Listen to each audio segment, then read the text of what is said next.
Viaje sin la vieja. Así se llamaba el grupo de WhatsApp que brillaba en la pantalla del celular de mi hijo mientras yo le limpiaba las migas de pan de la mesa. Me llamo Margarita. Tengo 68 años y toda mi vida he tragado en silencio para mantener la paz familiar. Lo que ellos olvidaron es que la casa de la costa no es solo una estructura de ladrillos. Es un ecosistema que yo gobierno desde hace 40 años, y las llaves de ese reino las manejo yo. El domingo había comenzado como todos los domingos desde que Vicente, mi marido, falleció hace 5 años. A las 6 de la mañana, la casa estaba envuelta en ese silencio espeso y azulado que precede al amanecer. El piso de cerámico de la cocina estaba helado bajo mis pantuflas, pero no me importó. Tenía una misión rutinaria, una coreografía que mi cuerpo conocía de memoria: preparar los canelones de espinaca y ricota para mi hijo Leandro, su esposa Jimena y mi nieto Bautista. No es una receta rápida. Exige paciencia, una virtud que según mi familia me sobra, aunque yo prefiero llamarla resignación táctica. Primero, la espinaca. Hay que lavarla hoja por hoja para quitarle la tierra oscura y terca que se esconde en los pliegues. Mientras el agua helada me entumecía los nudillos, pensaba en Vicente. Él solía sentarse en la banqueta de madera junto a la ventana, tomando mate y quejándose amablemente del precio de la verdura. Ahora, su lugar lo ocupaba una maceta con un potus que se negaba a morir. Herví la espinaca, la escurrí hasta quemarme las yemas de los dedos y la piqué fina. Luego vino la ricota, el queso rallado, la nuez moscada. Rallar la nuez moscada es un acto de fe. 1 gramo de más y arruinas el relleno, 1 gramo de menos y sabe a hospital. Después los panqueques. Batir los huevos con la leche y la harina hasta que no quede un solo grumo. Calentar la sartén con un cubito exacto de manteca. Volcar el cucharón. Girar la muñeca para que la masa cubra el fondo. Esperar a que los bordes se doren. Voltear, uno tras otro.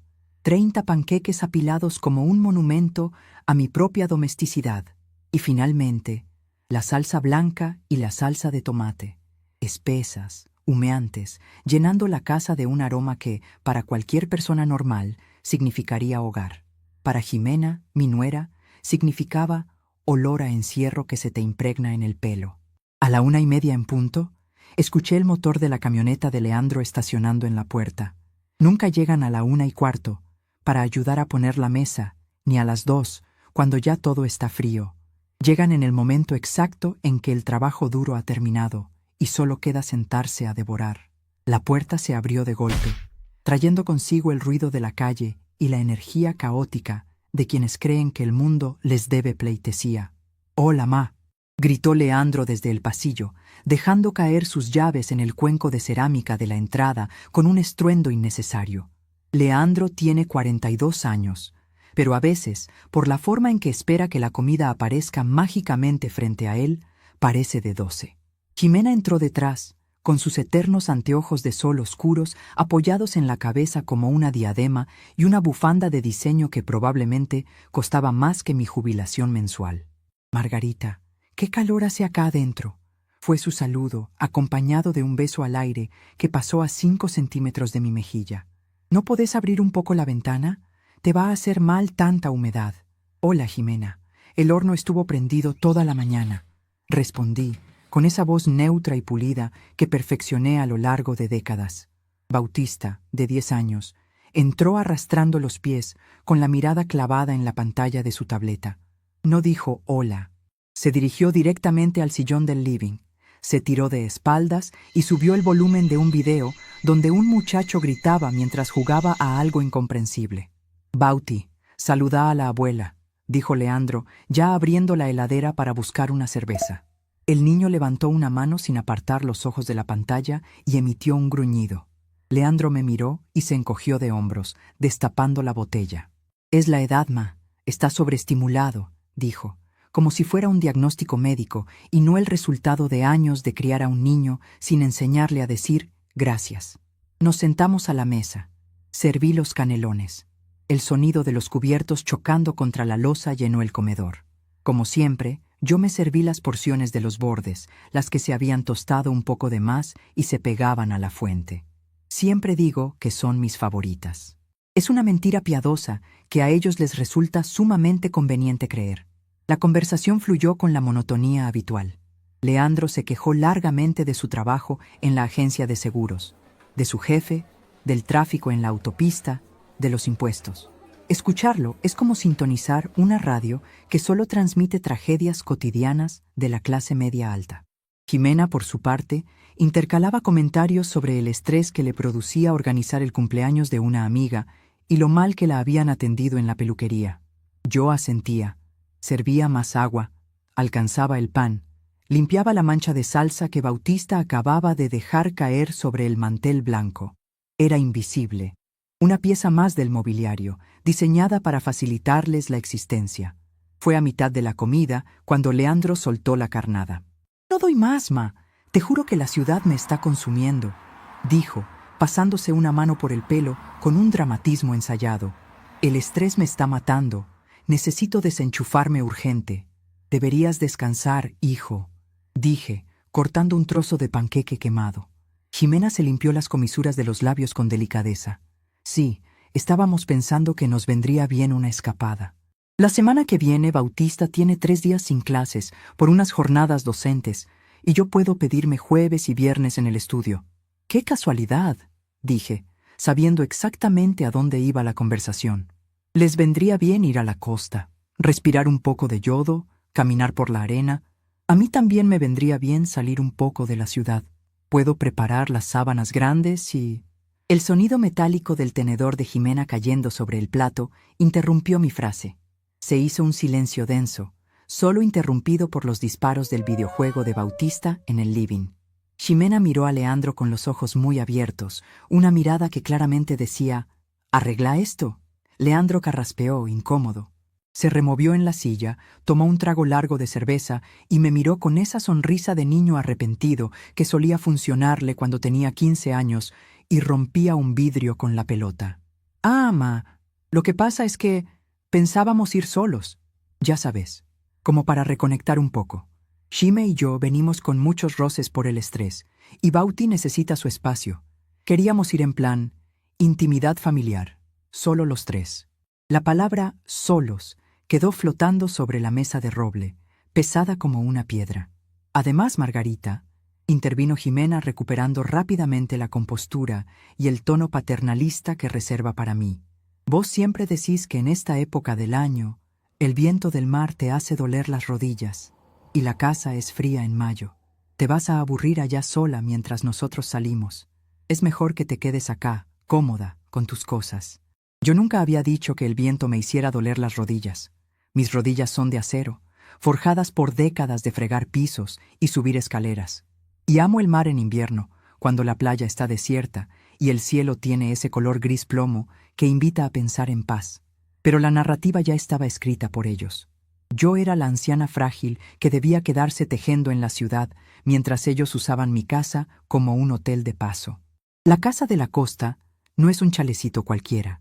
Es una construcción sólida, de ladrillos a la vista y techo a 2 aguas, ubicada a solo 3 cuadras del mar. Vicente y yo compramos el terreno cuando no era más que un médano lleno de yuyos. Pagamos cada ladrillo con esfuerzo, privándonos de vacaciones y lujos durante años. Yo misma lijé las vigas de madera del porche y planté las hortensias que ahora bordean el cerco del frente. Durante años fuimos juntos, todos los eneros. Luego, cuando Leandro se casó, Jimena se sumó a los veranos. Con el tiempo, la dinámica mutó de manera sutil, pero implacable. Pasé de ser la dueña de casa a ser la empleada doméstica residente. Mientras ellos dormían hasta el mediodía y bajaban a la playa con sus sillas plegables, yo me quedaba barriendo la arena que traían en los pies, lavando las toallas húmedas que dejaban tiradas en el baño y cocinando para que, al volver, tuvieran la cena lista. Leandro empezó a llamar a la propiedad mi cabaña frente a sus amigos, borrando mi existencia y la de su padre de un plumazo. Y ahora ni siquiera querían que fuera a trabajar para ellos. Querían el territorio libre. «Claro», dije lentamente, esbozando una sonrisa que no llegó a mis ojos. «Entiendo perfectamente. Tienen razón. El frío del mar a esta edad no es recomendable». Leandro exhaló, visiblemente aliviado, como si hubiera desactivado una bomba. Sos una genia, ma. Sabía que ibas a entender. ¿Me prestás las llaves el viernes entonces? Pasamos a buscarlas antes de salir a la ruta. Por supuesto, hijo. El viernes las tenés. El resto del almuerzo transcurrió con la falsa alegría de quienes sienten que se han salido con la suya sin pagar las consecuencias. Terminaron los canelones. Elogiaron la comida con frases hechas y, sin levantar un solo plato, se trasladaron al living. Bautista seguía hipnotizado por su pantalla. Leandro se desparramó en el sillón de dos cuerpos, soltando un gemido de satisfacción al estirar las piernas. Jimena se acomodó en el sillón individual, sacó su celular y empezó a deslizar el dedo por la pantalla. «Margarita», gritó Jimena desde el living, «¿no tendrás un cafecito? Descafeinado si tenés, y con leche de almendras. La leche de vaca me está cayendo pesada últimamente». «Enseguida me fijo qué tengo, Jimena», respondí desde el comedor, empezando a apilar los platos sucios. La mesa era un campo de batalla. Manchas de salsa roja sobre el mantel inmaculado, servilletas de papel hechas bollo, migas esparcidas por todas partes y vasos a medio terminar. Me levanté con una bandeja y empecé a juntar los restos. Fue entonces cuando lo vi. El celular de Leandro había quedado abandonado sobre la mesa, justo al lado de la panera. Él siempre lo lleva consigo, pero esta vez, en su prisa por ir a tirarse al sillón, lo había olvidado. Mientras pasaba el trapo húmedo por la madera, recogiendo las migas con movimientos circulares y metódicos, la pantalla del teléfono se iluminó. Un leve zumbido vibró contra la madera. No tengo por costumbre revisar teléfonos ajenos. El pudor es una de las pocas cosas que la edad no me ha quitado. Pero la pantalla era grande, el brillo estaba al máximo y el texto era imposible de ignorar. La notificación de WhatsApp mostraba el nombre de un grupo en letras destacadas. Viaje sin la vieja. Mis manos se detuvieron. El trapo húmedo quedó inmóvil sobre una mancha de tuco. Me incliné ligeramente hacia adelante, ajustando mi vista. La pantalla mostraba una ráfaga de mensajes entrando en tiempo real. Mensaje de cuñado Fede, el hermano menor de Jimena, un hombre cuya principal habilidad en la vida es vivir de los demás. Entonces, confirmado el asadazo del sábado allá, llevamos a los chicos y a los perros. Compré 4 tiras de asado. Le dije que le iba a hacer mal el frío. Allá tienen ese jardín gigante que la vieja cuida tanto, que corran un rato ahí. Total, después la lluvia lava todo. Habría apelado a la culpa, al sacrificio, a las horas pasadas cocinando esos malditos canelones. Yo no. Yo sentí que una calma fría y metálica se instalaba detrás de mis costillas. Era una sensación extrañamente purificadora, como respirar aire helado de madrugada. Me di cuenta de que la situación no era trágica, era, de hecho, profundamente cómica en su patetismo. Mi hijo, un hombre de 42 años con entradas en el pelo y colesterol alto, comportándose como un adolescente que engaña a su madre para hacer una fiesta clandestina en la casa de fin de semana. Y no solo él y su esposa, sino toda la fauna extendida de la familia de ella. Iban a meter niños salvajes y 2 perros inmensos en mi jardín, en mis camas, en mis baños. Iban a fumar en mi porche, a quemar mi pasto con sus asados y a llenar las cañerías de arena. Y todo bajo la premisa de que yo era demasiado frágil, demasiado anciana y demasiado ingenua para darme cuenta. Terminé de limpiar la mesa. Doblé el trapo en un cuadrado perfecto. Alineé las sillas debajo del borde de la madera y tomé la bandeja con los platos sucios. Caminé hacia la cocina con la espalda recta. Preparé el café. Busqué en el fondo de la alacena y encontré un cartón de leche de almendras que Jimena había dejado allí en Navidad. Estaba vencido desde hacía 3 meses. Lo abrí, lo olí, no olía a nada, como casi todo lo que ella consume, y vertí un buen chorro en su taza de descafeinado. Lo revolví lentamente, escuchando el tintineo de la cucharita contra la porcelana. Volví al living, llevando la bandeja con las 2 tazas humeantes. «Acá tienen», dije, con una voz tan suave y tersa como la superficie de un lago sin viento. Leandro dio un respingo en el sillón y se palpó los bolsillos del pantalón, alarmado. Mi celular. Lo dejé en la mesa, ¿no?» «Sí», respondí, ofreciéndole su café negro. «Estaba ahí, al lado de la panera. Te vibró un par de veces. Seguro son cosas del trabajo, con este estrés que manejas, no te dejan en paz ni los domingos. Él se levantó rápido, fue al comedor, agarró el teléfono y revisó la pantalla. Pude ver desde lejos cómo sus hombros se relajaban al notar que no había sido descubierto. Volvió al living, guardándose el aparato en el bolsillo con una sonrisa nerviosa. Sí, nada importante. Cosas de la oficina. Qué pesados que son.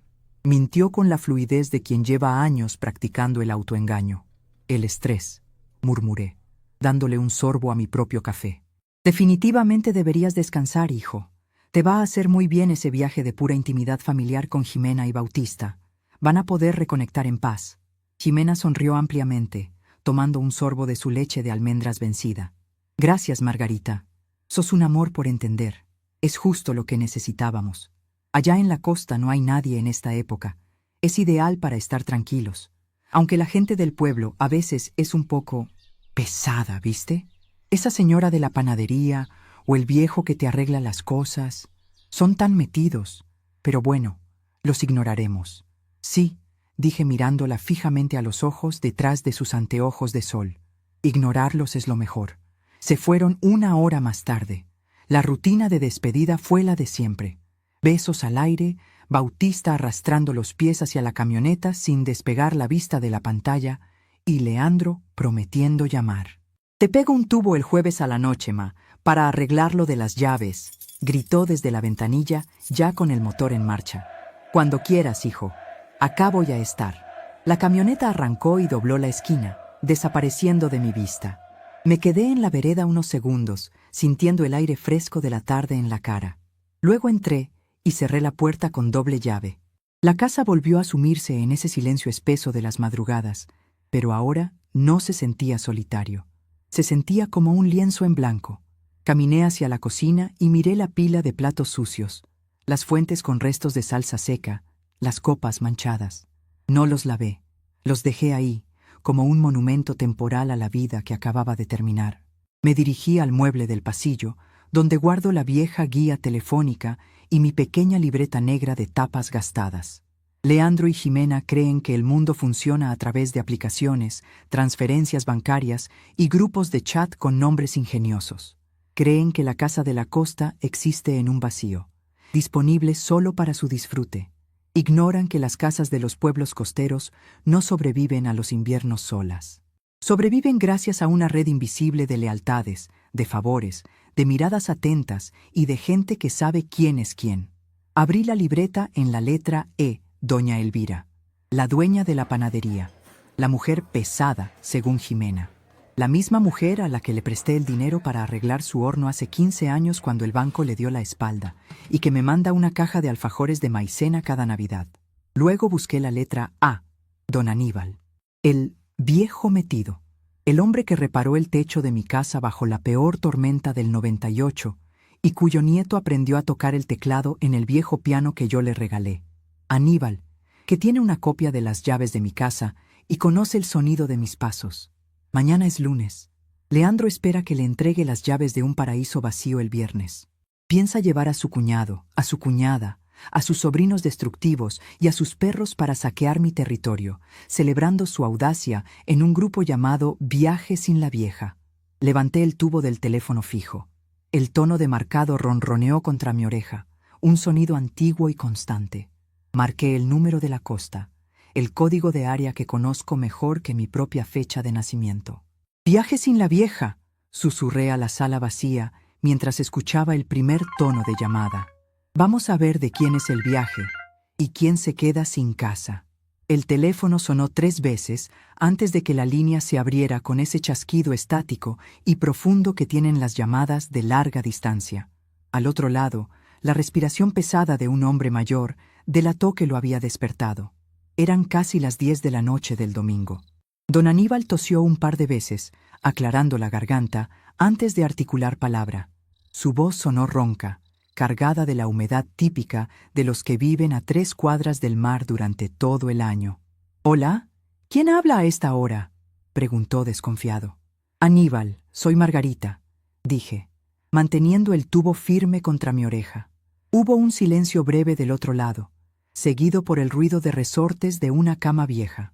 Pude imaginarlo sentándose de golpe en el borde del colchón, encendiendo el velador de su mesa de luz.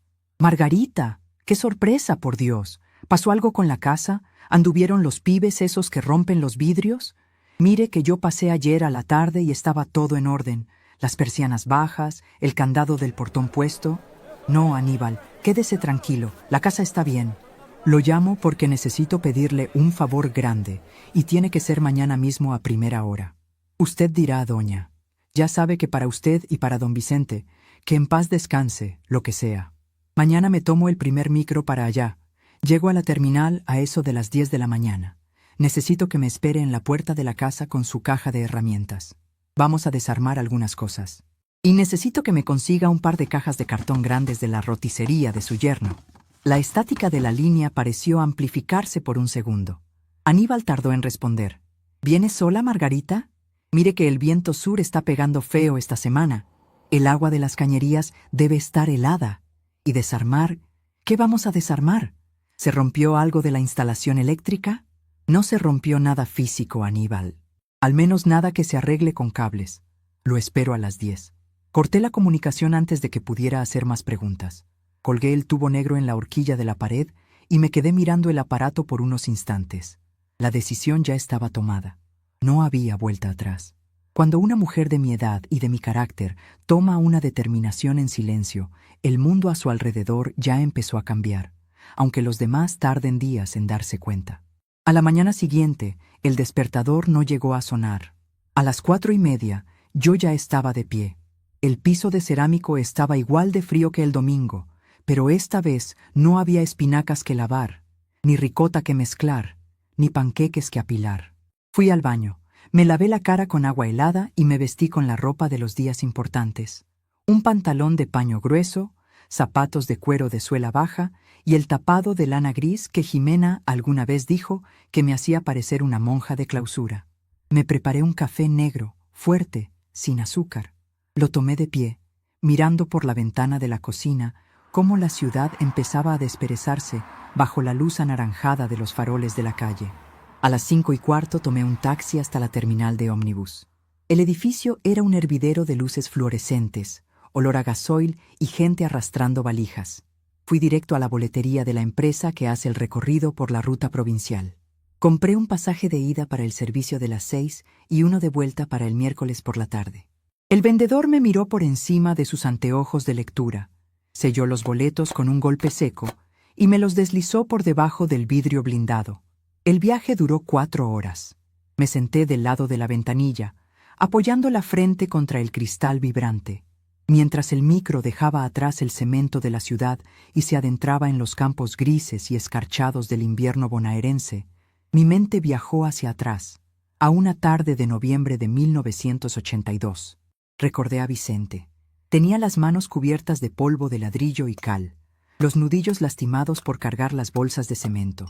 Estábamos levantando la pared del fondo, la que separaría nuestro terreno del lote baldío de al lado.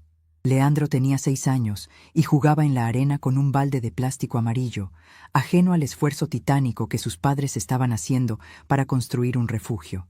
«Esta casa es para que el nene tenga raíces, Margarita», me había dicho Vicente esa tarde, secándose el sudor de la frente con el antebrazo, «para que sepa de dónde viene y tenga un lugar a donde volver». Años más tarde, cuando Leandro tenía 17, aprovechó que nosotros nos quedamos en la ciudad por un problema de salud de mi madre y se fue a la costa con 5 amigos. Rompieron la mesa de vidrio del comedor, quemaron el pasto del jardín con una fogata mal apagada y dejaron botellas vacías hasta adentro de los placares. Cuando Vicente vio el desastre, no gritó. Simplemente le entregó a Leandro un balde, un cepillo y una caja de herramientas. Lo obligó a limpiar y reparar cada centímetro durante una semana entera, prohibiéndole salir a la playa. Yo, en mi afán de madre protectora, intenté suavizar el castigo. Le llevaba sándwiches a escondidas y le lavaba la ropa sucia para que no tuviera que hacerlo él. Vicente me descubrió una noche en el lavadero. Me miró con una decepción que todavía me duele en el pecho. «No le enseñes a llevarse el mundo por delante, Margarita», me advirtió con voz cansada. «Si le quitas las consecuencias de sus actos hoy, mañana va a creer que el mundo entero es su empleado». El viento frío del Atlántico me golpeó la cara apenas bajé el último escalón. El aire olía a yodo, a salitre y a pino mojado. Las calles estaban desiertas. En esta época del año, el pueblo es un esqueleto de persianas cerradas y carteles de inmobiliarias descoloridos por el sol. Caminé las 4 cuadras que separaban la terminal de la calle principal. Fui directo a La Espiga, la panadería de doña Elvira. La campanita de bronce atada a la puerta tintineó cuando entré. El local estaba cálido, impregnado del aroma a medialunas recién horneadas y pan francés. Elvira estaba detrás del mostrador, acomodando unas bandejas de facturas. Cuando levantó la vista y me vio, soltó la pinza de metal sobre el vidrio con un ruido seco. «¡Margarita!», exclamó, secándose las manos en el delantal blanco. «Pero qué barbaridad, mujer. ¿Qué hace por acá con este clima? Si no estamos ni en vacaciones de invierno». «Buenos días, Elvira». Necesitaba respirar un poco de aire de mar. Mentí a medias, acercándome al mostrador. «¿Me sirve un café bien caliente?». «Pero por supuesto. Pase para acá. Siéntese en la mesita del rincón que está cerca de la estufa».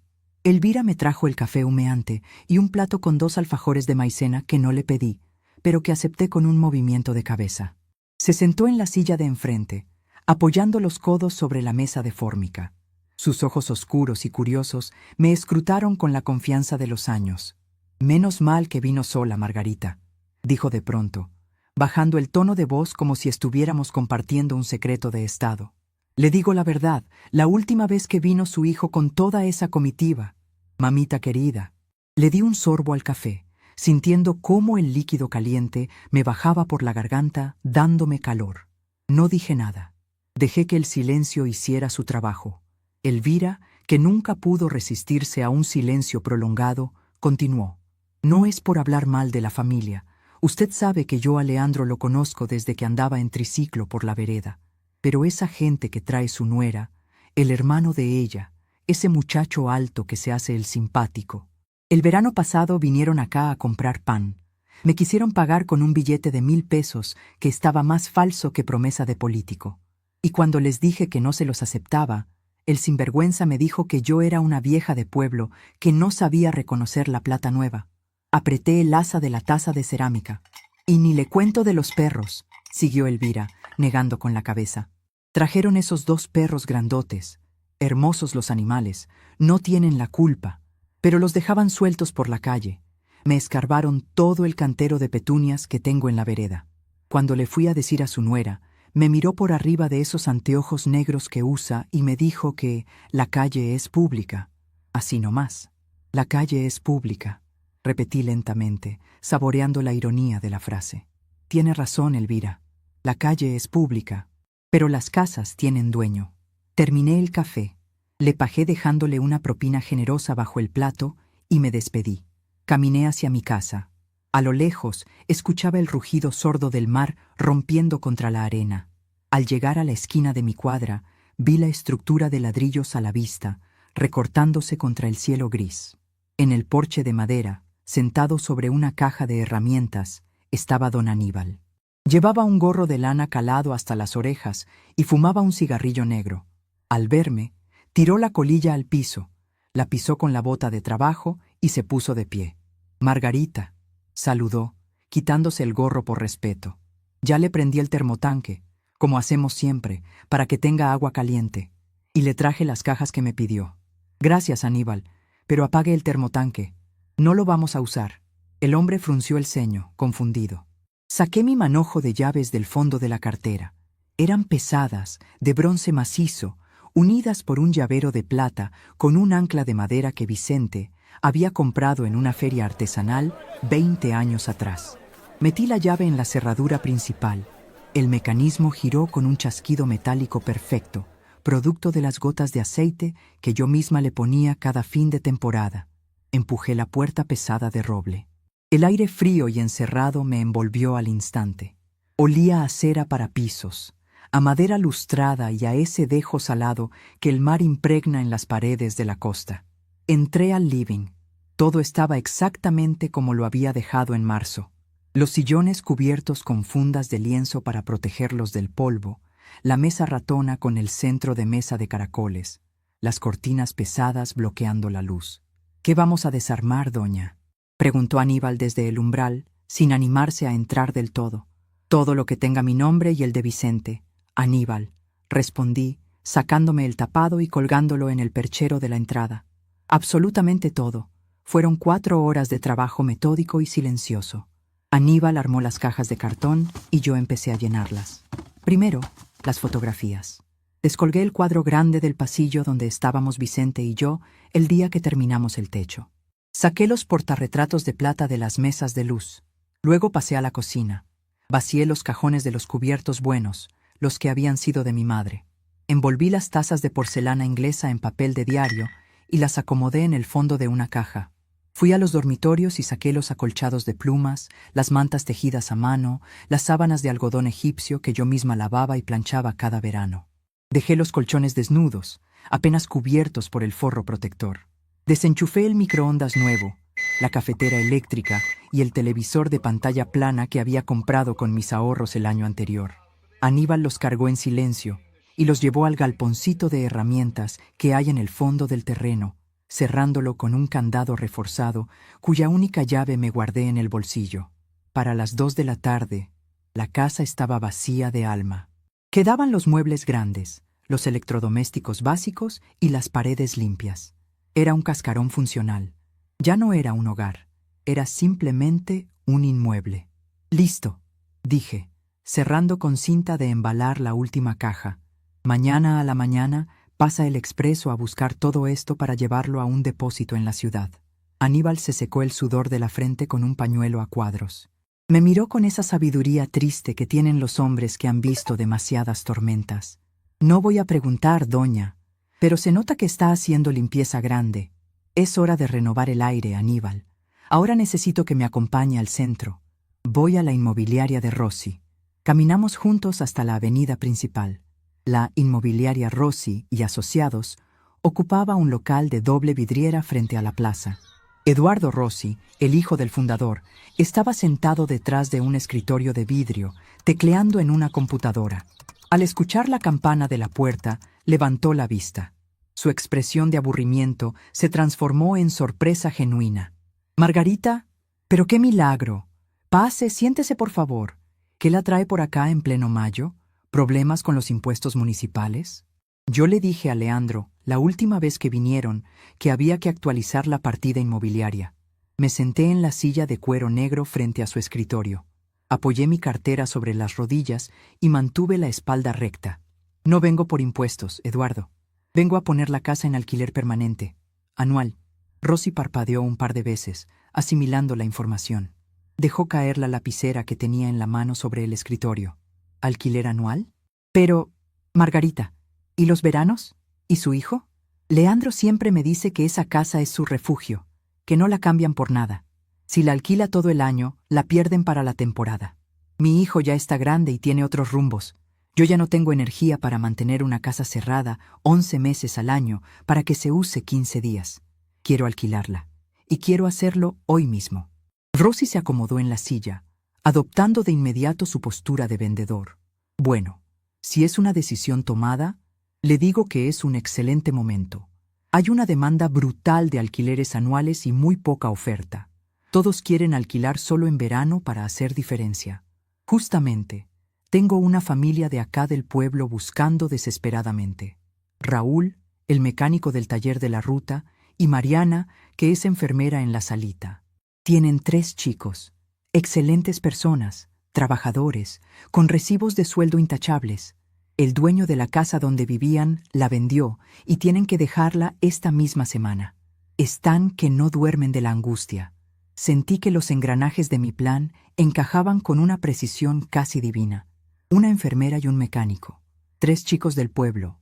Gente de trabajo que necesitaba un techo, no un lugar para hacer fiestas clandestinas con perros que arruinan petunias.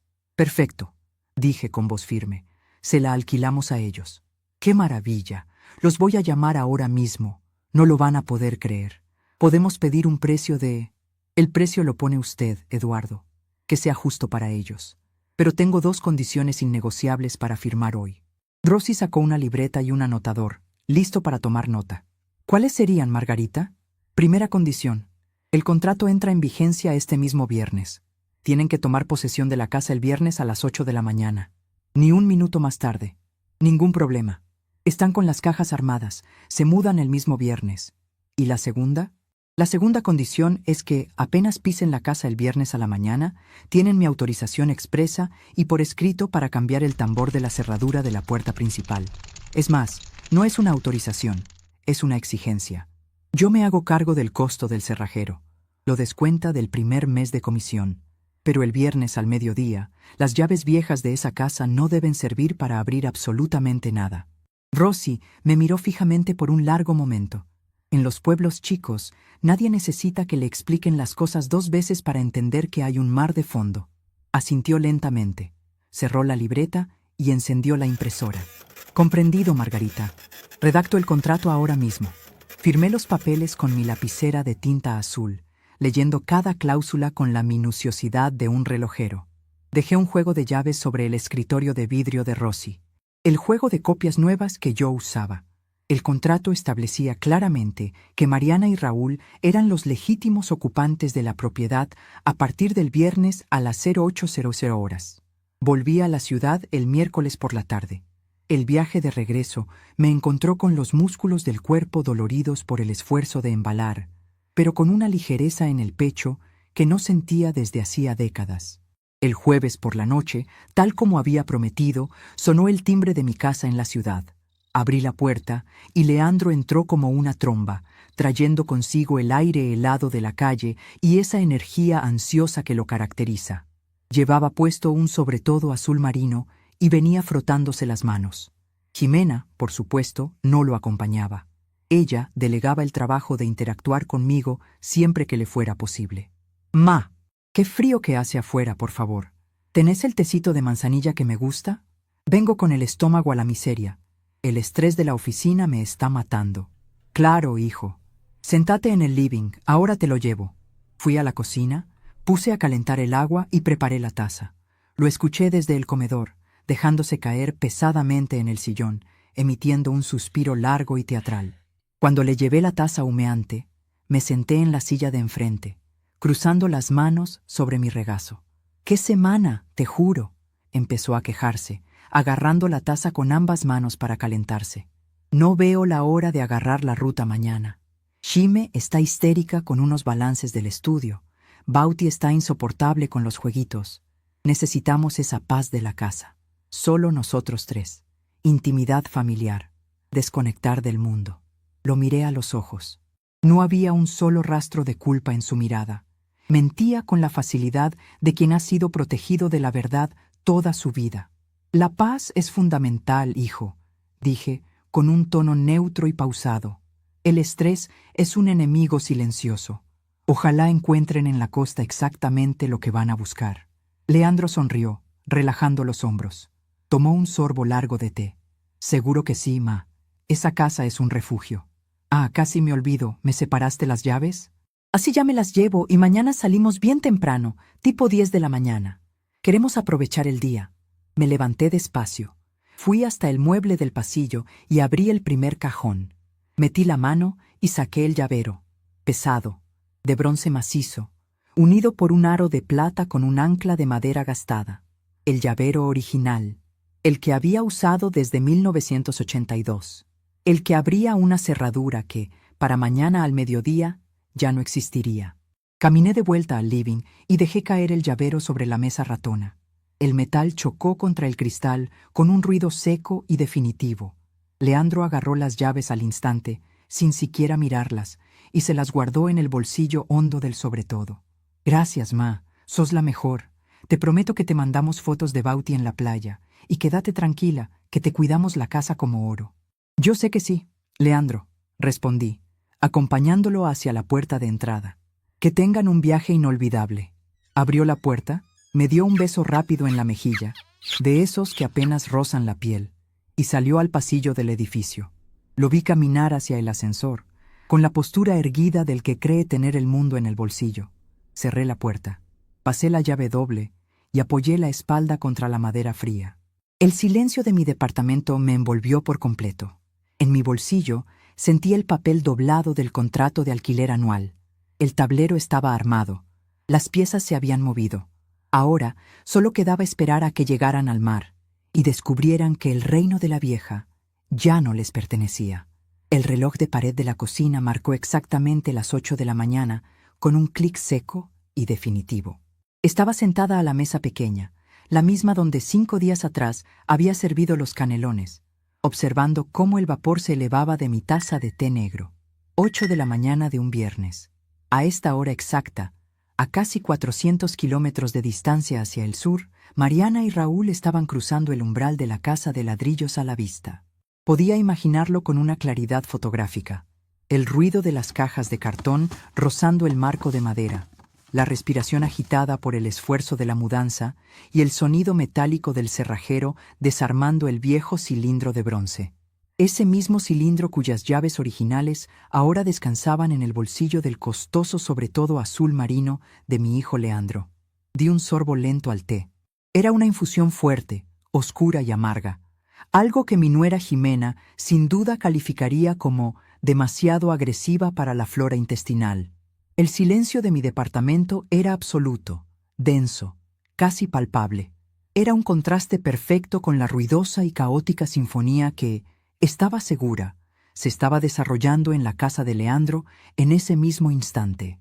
Visualicé la escena con facilidad matemática. Los portazos de la camioneta, las heladeras portátiles cargadas de cervezas, el cuñado Federico subiendo sus 2 inmensos perros a la caja de otro vehículo, la música electrónica ya retumbando en los parlantes portátiles.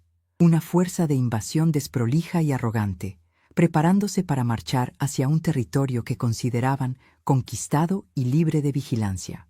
Lo que ellos olvidaron, o lo que Leandro decidió borrar deliberadamente de su memoria el día que me catalogó como una simple proveedora de tuco y sábanas limpias, es que antes de ser madre, antes de ser la viuda de Vicente, yo fui cartógrafa. Durante 35 años trabajé en el Instituto Provincial de Geografía. Mi oficio, mi vocación, era medir, calcular, trazar fronteras, establecer límites y dibujar mapas con una precisión milimétrica usando estilógrafos de punta fina sobre papel vegetal. Yo entiendo de territorios mejor que nadie en esa familia. Sé leer la topografía de un terreno. Reconozco dónde empieza una propiedad y dónde termina. Y, sobre todo, aprendí a trazar las coordenadas exactas de la codicia humana. El vapor del té me nubló levemente los anteojos, y por un instante la cocina desapareció, arrastrándome a un invierno lejano, a finales de los años 90. Leandro tenía 22 años y acababa de abandonar su segunda carrera universitaria. Una tarde llegó a casa con una carpeta llena de folletos brillantes y gráficos mal impresos. Quería abrir una franquicia de importación de repuestos. Para hacerlo, necesitaba que Vicente y yo pusiéramos la Casa de la Costa como garantía para un préstamo hipotecario. Es un negocio redondo, papá. No pueden ser tan cerrados. Hay que tener visión de futuro, argumentaba, paseándose por este mismo comedor con la soberbia de quien jamás ha pagado una factura de luz. Vicente, siempre dispuesto a darle a su hijo el beneficio de la duda, estaba a punto de ceder. Yo no dije nada en ese momento. Esperé a que Leandro saliera, tomé la carpeta y apliqué mi método. Durante 3 noches, mientras ellos dormían, crucé los datos de la empresa matriz, analicé las proyecciones de ganancias y tracé un mapa financiero de la operación. Era una estafa piramidal de manual. Cuando les presenté mis notas, estructuradas y precisas, demostrando que perderíamos la casa en menos de 2 años, Vicente palideció y canceló todo. Leandro no me agradeció por salvar nuestro patrimonio. Me miró con un desprecio furibundo, arrebató los papeles de mis manos y gritó: «Sos una vieja anticuada. Te pasás la vida dibujando mapitas inútiles en tu oficina y te crees que entendés cómo funciona el mundo de los negocios». Ese fue el primer límite que Leandro intentó cruzar. Yo mantuve la frontera cerrada y salvé el territorio, pero acepté, en silencio, el papel de villana ignorante que él necesitaba que yo jugara para no enfrentar su propia incompetencia. A las 9:30 de la mañana, lavé mi taza, la sequé con un paño de algodón y la guardé en la alacena, alineando el asa hacia la derecha. Fui a mi habitación y me vestí con la misma prolijidad con la que solía calibrar mis instrumentos de dibujo. Elegí un traje sastre de lana fría color azul noche, zapatos cerrados de cuero y los aros de perlas que Vicente me regaló para nuestras bodas de plata. No me estaba arreglando para un evento social, me estaba preparando para ejecutar una maniobra quirúrgica. Salí a la calle. El aire de mayo era cortante, pero me sentó bien. Caminé las 6 cuadras que me separaban de la sucursal del banco con un paso rítmico y constante. No miré las vidrieras ni me detuve en los semáforos más de lo necesario. Al entrar a la sucursal, ignoré la fila de atención al público y me dirigí directamente hacia el sector de oficinas vidriadas. Estela, la gerenta de la sucursal, estaba tecleando en su computadora cuando me vio acercarme. Es una mujer de 50 y tantos años, de mirada afilada y postura impecable, que conoce el valor del dinero y, más aún, el valor del silencio. Al reconocerme, se puso de pie de inmediato y me abrió la puerta de su despacho. «Margarita, qué gusto verla. Por favor, tome asiento. ¿En qué la puedo ayudar hoy? ¿Le traigo un café?», preguntó, cerrando la puerta detrás de mí y aislando el murmullo del banco. «No, gracias, Estela. Vengo por un trámite rápido, pero fundamental», respondí, sentándome con la espalda recta y apoyando mi cartera sobre el escritorio. «Necesito revocar las firmas autorizadas en mi cuenta corriente, en la caja de ahorros y en la caja de seguridad. A partir de este minuto, soy la única titular con acceso». Estela parpadeó, sorprendida, y sus manos se detuvieron sobre el teclado. «¿Leandro también? Él figura como cotitular desde el fallecimiento de don Vicente. ¿Pasó algo, Margarita? ¿Si hay algún problema de fraude o...?» «No hay ningún fraude externo, Estela. Simplemente estoy ordenando el tablero. Leandro ya es un hombre grande, tiene su propia familia y sus propias responsabilidades. Mis finanzas deben volver a ser exclusivamente mías. Quiero que su nombre desaparezca de todos mis registros bancarios hoy mismo». Estela asintió lentamente. Como buena profesional, no hizo más preguntas. Sabía leer entre líneas. Imprimió los formularios de revocación de poderes. Me alcanzó una lapicera de tinta negra y me fue indicando dónde firmar. Mientras mi firma se deslizaba sobre el papel, firme y sin temblar, otro recuerdo, oscuro y pesado como una piedra en el estómago, emergió a la superficie de mi mente. Hacía 5 años, apenas 3 semanas después del funeral de Vicente. Yo todavía caminaba por la casa sintiendo que el aire me faltaba, buscando el olor a su loción de afeitar en los rincones. Leandro llegó un martes por la tarde, acompañado de un amigo suyo que se presentó como abogado. Traían una carpeta de cuero llena de documentos. Ximena también estaba allí, sirviendo café con una falsa actitud de contención. «Ma, sabemos que estás abrumada», me había dicho Leandro, usando ese tono condescendiente de quien le habla a un niño asustado. «No queremos que te preocupes por pagar impuestos, ni por administrar las propiedades. Con el estudio armamos una sesión de derechos provisoria. Vos ponés el departamento y la casa de la costa a mi nombre, y yo me encargo de toda la burocracia. Para evitarte trámites, vos no entendés de estas cosas legales, te vas a marear». Recuerdo haber levantado la vista y mirar a Ximena, que sonreía dándole un sorbo a su café, esperando que la vieja ignorante pusiera su firma en la línea de puntos. Decidí jugar su juego. Dejé caer la lapicera, me llevé las manos al rostro y fingí un ataque de llanto nervioso. «Ay, hijo, me da mucho miedo firmar cosas del gobierno sin que las vea el escribano de tu papá. Me duele mucho la cabeza. Dejémoslo para el año que viene», gemí. Leandro bufó, furioso. Golpeó la mesa con el puño y le dijo a su abogado: «Te dije que iba a salir con sus paranoias de vieja. Es imposible razonar con ella».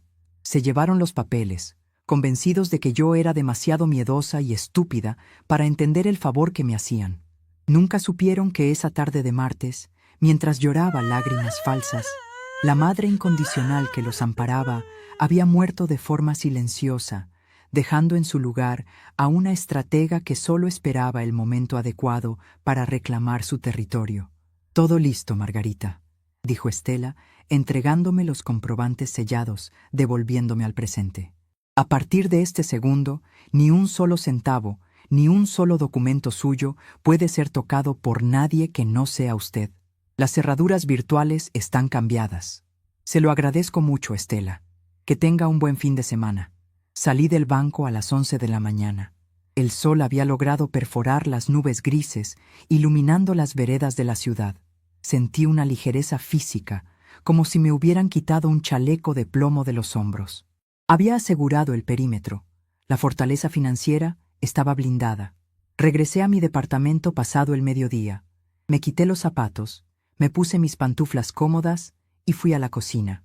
Era hora de almorzar, y por primera vez en semanas, no iba a cocinar pensando en lo que le gustaba a los demás. No habría milanesas fritas para Bautista, ni carnes desgrasadas para Jimena, ni pastas pesadas para Leandro. Abrí la alacena y saqué un paquete de arroz arbóreo. Iba a prepararme un risotto de hongos de pino. Es un plato que exige devoción, que te obliga a estar de pie frente a la hornalla, agregando caldo caliente cucharón por cucharón, revolviendo constantemente hasta que el grano libere su almidón y se vuelva cremoso. Es un proceso metódico, lento, que no permite atajos.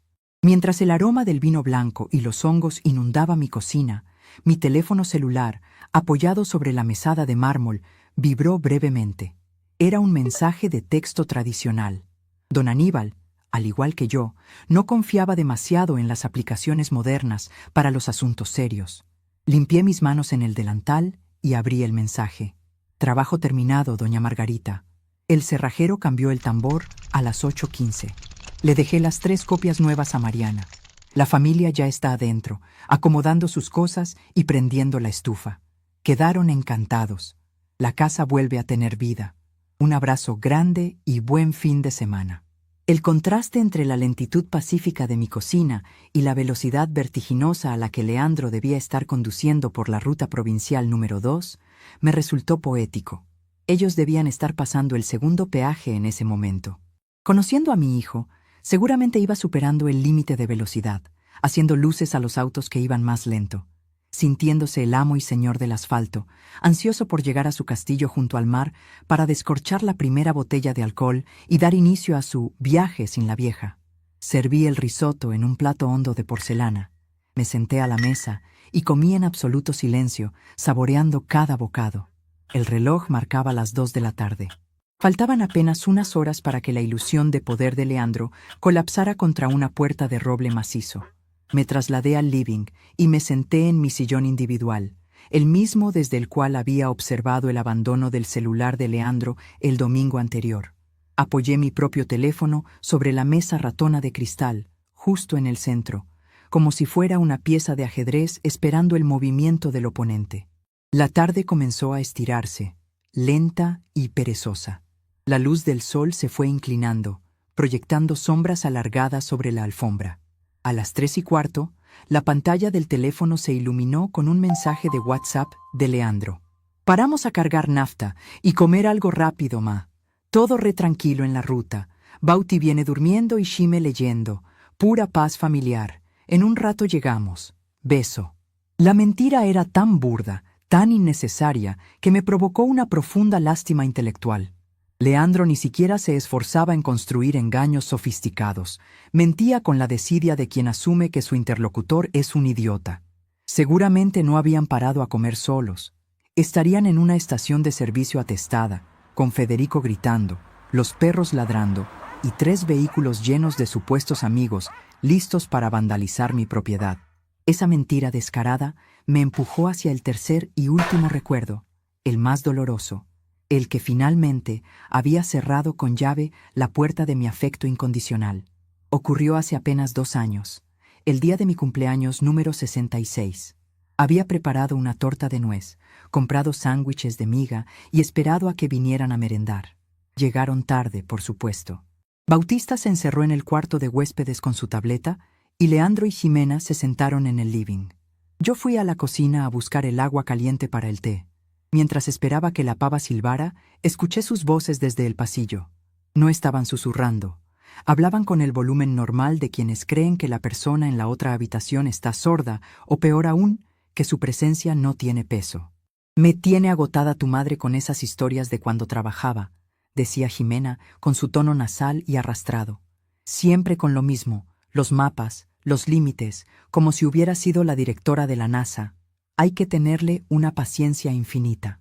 Esperé que Leandro le dijera que yo había trabajado décadas para pagar sus estudios, que mi oficio era digno, que me respetara en mi propia casa y en el día de mi cumpleaños. Pero la respuesta de Leandro fue una estocada helada. Déjala, Shime. Ya está grande. Está perdiendo facultades. No entiende cómo funciona el mundo ahora. Se quedó en el siglo pasado.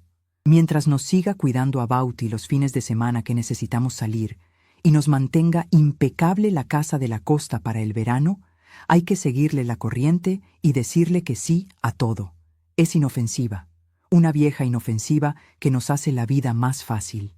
Sentí que algo vital y cálido se apagaba dentro de mí, reemplazado por un frío calculador y perpetuo. Comprendí en ese instante que para mi hijo yo no era una persona, era una infraestructura, un servicio gratuito y descartable. Sacrifiqué mi intelecto, mi autoridad y mis límites para darles un hogar, y ellos interpretaron ese sacrificio como senilidad y debilidad. Salí de la cocina ese día de mi cumpleaños con la bandeja del té, sonriendo con la misma expresión plácida de siempre. Soplé las velas. Les agradecí el suéter genérico que me regalaron. Y desde ese día, empecé a trazar, en el silencio de mi mente, el mapa de mi retirada estratégica.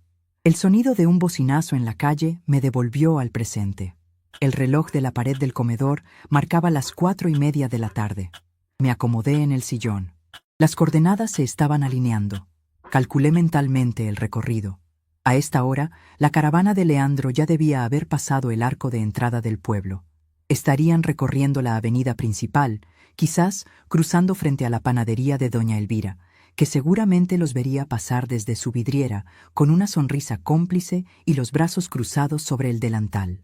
Estarían doblando en la calle de arena, sintiendo el olor a salitre, con las ventanillas bajas. Visualicé la escena final, con la precisión de un plano a escala.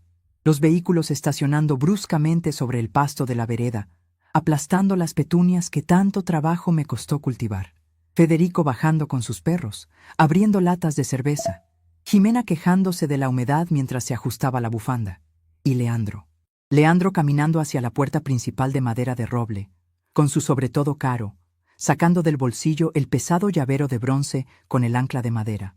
Lo imaginé subiendo los 3 escalones del porche, metiendo la llave antigua en la cerradura nueva, sintiendo la resistencia del metal, empujando, girando, forcejeando, frunciendo el ceño, confundido, mirando la llave, comprobando que fuera la correcta, volviendo a intentar, esta vez con más fuerza, maldiciendo por lo bajo, culpando al salitre, culpando al clima, culpando a la vieja que seguro no le puso aceite al mecanismo. Y entonces imaginé la puerta abriéndose, pero no desde afuera, desde adentro. Imaginé el rostro de Raúl, el mecánico corpulento del pueblo, con las manos manchadas de grasa, o quizás el de Mariana, la enfermera, asomándose con expresión severa, preguntando qué demonios hacía un grupo de extraños intentando forzar la puerta de la casa que acababan de alquilar legalmente por todo un año. El reloj marcó las 5:45. El silencio del departamento era una bóveda perfecta. Mi respiración era pausada, tranquila. No había televisión encendida, ni radio de fondo. Solo yo, el sillón y el teléfono sobre la mesa de cristal. A las 5 en punto, la pantalla del celular se encendió de golpe, rompiendo la penumbra del living con un resplandor blanco. Inmediatamente después, el tono de llamada comenzó a sonar. Era un timbre estridente, urgente, desesperado. En la pantalla, en letras grandes y negras, parpadeaba el nombre: Leandro Celular. El teléfono vibraba sobre el cristal, girando lentamente sobre su propio eje por la fuerza del motor interno. Sonó una vez. Sonó 2 veces, sonó 3 veces. Me quedé mirándolo, inmóvil, con las manos apoyadas con elegancia sobre mis rodillas, escuchando la melodía de la caída de mi hijo resonar en las paredes de mi territorio recuperado. El teléfono vibraba sobre el cristal de la mesa ratona con una insistencia frenética, desplazándose milímetro a milímetro hacia el borde por la fuerza de su propio motor interno. La pantalla parpadeaba, arrojando destellos blancos sobre la alfombra del living. Leandro Celular, decía en letras mayúsculas. Lo observé durante varios segundos, manteniendo las manos apoyadas con firmeza sobre mis rodillas. La melodía estridente llenaba el silencio de mi departamento, un sonido diseñado para generar urgencia, para exigir atención inmediata. Durante 42 años, cada vez que mi hijo me había llamado con esa urgencia, yo había corrido a socorrerlo. Había cancelado mis planes, había abierto mi billetera, había puesto a su disposición mi tiempo y mi energía. Pero esta tarde, la cartógrafa había trazado una nueva frontera. Y en mi territorio, el tiempo ahora me pertenecía a mí. Dejé que el teléfono sonara hasta que la llamada se cortó y la pantalla se volvió negra. El silencio regresó, espeso y pacífico. No pasaron ni 3 segundos antes de que el aparato volviera a encenderse, vibrando con renovada desesperación.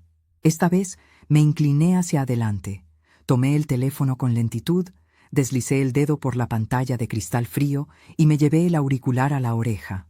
«¿Hola?», dije. Mi voz salió tersa, nivelada, sin una sola arista de ansiedad. «Ma, por favor decime que estás ahí». El grito de Leandro me obligó a alejar el aparato 1 centímetro de mi oído. Su voz estaba aguda, al borde del quiebre, desprovista de toda esa arrogancia ensayada con la que se paseaba por mi comedor los domingos. Detrás de su voz, el caos era absoluto.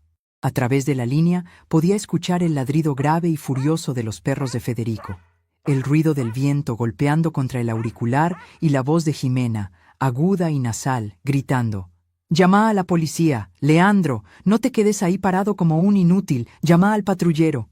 «Estoy acá, Leandro. Te escucho perfectamente». «¿Pasó algo en la ruta?», pregunté, saboreando cada sílaba, dejando que mi calma contrastara con su histeria. «No, en la ruta no. Estamos en la casa. Llegamos a la casa y hay un problema gravísimo, ma». Leandro respiraba con dificultad, como si hubiera corrido varias cuadras. Llegamos, estacioné. Fui a abrir la puerta y la llave no entraba. Pensé que era el salitre, que se había trabado la cerradura. Empecé a empujar, a forcejear, y de repente me abre la puerta un tipo enorme, desde adentro de mi casa. «Ah», dije, mirando mis uñas perfectamente limadas. «Ese debe ser Raúl». Hubo un silencio del otro lado de la línea, un silencio tan profundo y repentino que por un instante pensé que se había cortado la comunicación. Incluso los perros parecían haber dejado de ladrar. ¿Qué? La voz de Leandro era ahora un susurro ronco, cargado de confusión. «¿Cómo que Raúl? ¿Vos lo conocés?» «Ma, hay gente adentro de la casa. Nos usurparon. Un tipo con ropa de trabajo y una mujer que está desempacando cajas en el living. Tienen el descaro de decir que alquilaron el lugar. Llama a Rosy ya mismo. Decile que traiga a la policía y saque a estos delincuentes de mi propiedad». «No son delincuentes, Leandro, y no es tu propiedad», respondí, pronunciando cada palabra con la precisión de un bisturí. «Es Raúl, el mecánico del pueblo. La mujer que está desempacando cajas en mi living se llama Mariana, es enfermera en la salita, y no están usurpando nada. Tienen un contrato de alquiler firmado, sellado y pagado por 1 año completo». El sonido de la respiración de Leandro se volvió errático. «¿Alquiler?», balbuceó. «¿De qué me estás hablando? Vos me diste las llaves ayer. Me dijiste que viniera. Me dijiste que me iba a hacer bien el viaje. Te di las llaves que me pediste, Leandro. Las llaves viejas. Las que abrían la cerradura que el cerrajero cambió esta mañana a las 8 en punto, por orden mía y a mi cargo. Yo no te dije que fueras a ningún lado. Vos me informaste que ibas a ir, asumiendo que mi casa era una extensión de tus caprichos. Yo simplemente te deseé un buen viaje». «Estás loca», estalló, recuperando el volumen de su voz. «Te volviste completamente loca. Hiciste un contrato a mis espaldas, alquilaste mi refugio, mi lugar. Mi lugar, Leandro. Los ladrillos los pagó tu padre. Las vigas las lijé yo. Los impuestos los vengo pagando yo con mi jubilación desde hace 5 años mientras vos llamás a ese lugar tu cabaña frente a tus amigos. Es mi casa. Y decidí que no puedo tener un capital inmovilizado 11 meses al año para que vos y tus cuñados vayan a ensuciar los pisos 15 días. De fondo, escuché un forcejeo. La voz de Leandro se alejó un poco y la de Jimena tomó el control. «Margarita, soy Jimena», dijo mi nuera. Había abandonado su tono condescendiente habitual. Ahora sonaba francamente furiosa, con esa indignación de quien está acostumbrada a que el mundo se doble a su voluntad. Escúchame bien. No sé qué clase de broma de mal gusto es esta, ni qué crisis senil estás atravesando, pero vas a llamar a la inmobiliaria ahora mismo y vas a cancelar este circo. Buenas tardes, Jimena. No hay ningún circo que cancelar. El contrato es legal y está vigente. Margarita, los chicos están en la calle, gritó, usando la culpa como un arma contundente. Hace un frío espantoso, hay un viento terrible. Bautista está llorando en el asiento de atrás de la camioneta. Mis sobrinos están asustados. Federico tiene a los perros atados al paragolpes. No tenemos a dónde ir. ¿No te importa tu propia sangre? ¿Vas a dejar a tu nieto en la calle? Bautista no está llorando por el frío, Jimena. Está llorando porque en la calle no hay conexión Wi-Fi para su tableta. Y en cuanto a dónde van a dormir, estoy segura de que con el poder adquisitivo que Leandro tanto presume, no tendrán problema en encontrar un buen hotel en el centro. Eso sí, dudo que les dejen meter a los 2 perros de tu hermano. Van a tener que buscar un lugar que acepte mascotas. ¡Sos una resentida!, chilló Jimena, perdiendo toda la compostura, su barniz de clase media alta resquebrajándose por completo. Siempre fuiste una vieja amargada que nos envidia la juventud y la energía. Haces esto de pura maldad. Leandro, dije, elevando apenas el tono de mi voz, ignorando por completo el berrinche de mi nuera. Sé que estás escuchando. Pásame con Raúl, por favor. Hubo un murmullo tenso del otro lado, un intercambio de insultos ahogados entre Leandro y Jimena. Luego, escuché el ruido del teléfono cambiando de manos y una voz gruesa, calmada y respetuosa que yo conocía bien. «¿Doña Margarita? Soy Raúl. Disculpe el escándalo que le estamos armando en la vereda. Yo les mostré el contrato, les mostré el sello de Rosy, pero el muchacho este está muy alterado. Me quiso empujar para entrar al living y le tuve que poner el brazo en el pecho. Yo no quiero problemas, doña, pero de acá no me muevo». «No se mueva, Raúl. Usted y su familia están en su casa. Si ese muchacho o cualquiera de sus acompañantes intenta cruzar el umbral, usted tiene mi autorización expresa para llamar a la policía local. Dígale al oficial Jiménez, que seguro está de turno, que lo mandó Margarita. Quédese tranquila, doña. Acá no entra nadie que no esté invitado. Mariana ya les cerró las persianas del frente para que no miren para adentro. Gracias, Raúl. Disfruten la casa. Páseme con Leandro otra vez». El teléfono volvió a cambiar de manos. Esta vez, la respiración de mi hijo sonaba pesada, derrotada. El muro de la realidad había chocado de frente contra su arrogancia. Las mentiras ya no le servían. Empezó, y por un instante creí detectar un dejo genuino de desesperación en su voz. Por favor, ¿por qué estás haciendo esto? Nosotros queríamos ir a descansar. Yo trabajo como un animal, vivo estresado. Te pedí la casa para ir solos, en familia, para reconectar. ¿Por qué me haces esta maldad por la espalda? Me acomodé en el sillón. Alicé la tela de mi pantalón con la mano libre. Había llegado el momento. La coordenada exacta donde todas las líneas del mapa convergían. ¿En plan de intimidad familiar, Leandro?, pregunté, dejando que la ironía goteara lentamente en cada sílaba. ¿Solo ustedes 3? Sí, te lo dije. Solo Shime, Bauti y yo. Qué extraño, porque el domingo pasado, mientras yo limpiaba la mesa que ustedes ensuciaron y les servía el café con leche de almendras vencida que tanto le gusta a tu esposa, tu celular se iluminó. Lo habías dejado junto a la panera, en tu prisa por ir a tirarte al sillón a quejarte de tu estrés. El silencio que siguió fue absoluto. Fue el silencio de un hombre que acaba de pisar una mina terrestre y escucha el clic metálico bajo su bota. El brillo de la pantalla estaba al máximo, Leandro, continué, con un tono neutro y clínico. Y el nombre del grupo de WhatsApp era muy creativo. Viaje sin la vieja. Leandro no dijo nada. Podía escuchar el viento del mar silbando a través del auricular, el sonido lejano de las olas rompiendo contra la costa, pero de su boca no salía ningún sonido. Leí los mensajes, hijo. Leí cómo te burlabas de mi supuesta ingenuidad. Leí cómo te jactabas de haberme convencido de que me iba a hacer mal el frío. Leí a la esposa de tu cuñado quejándose de lo insoportable que soy por no dejarla fumar en mi propio patio. Leí sobre el asado, los parlantes y los perros que iban a correr por el jardín que yo cuido. Fue una joda, Los pibes en el grupo exageran, no era así. Balbuceó, intentando armar una defensa con los escombros de su mentira. No te molestes en explicarlo. No estoy enojada, Leandro. De verdad que no. Simplemente tomé una decisión logística. Si el objetivo primordial del grupo era organizar un viaje sin la vieja, me pareció justo y necesario garantizar que, efectivamente, la vieja no estuviera. Ni la vieja, ni la casa de la vieja, ni las llaves de la vieja. Cumplí tu deseo. Tienen su viaje sin mí. Disfruten de la calle pública, que como bien dice tu cuñada, es de todos. El shock inicial de Leandro comenzó a mutar. La humillación pública, frente a la familia de su esposa que lo observaba desde la vereda, se transformó en una furia ciega y vengativa. Era el último recurso de los que se quedan sin argumentos, la fuerza bruta.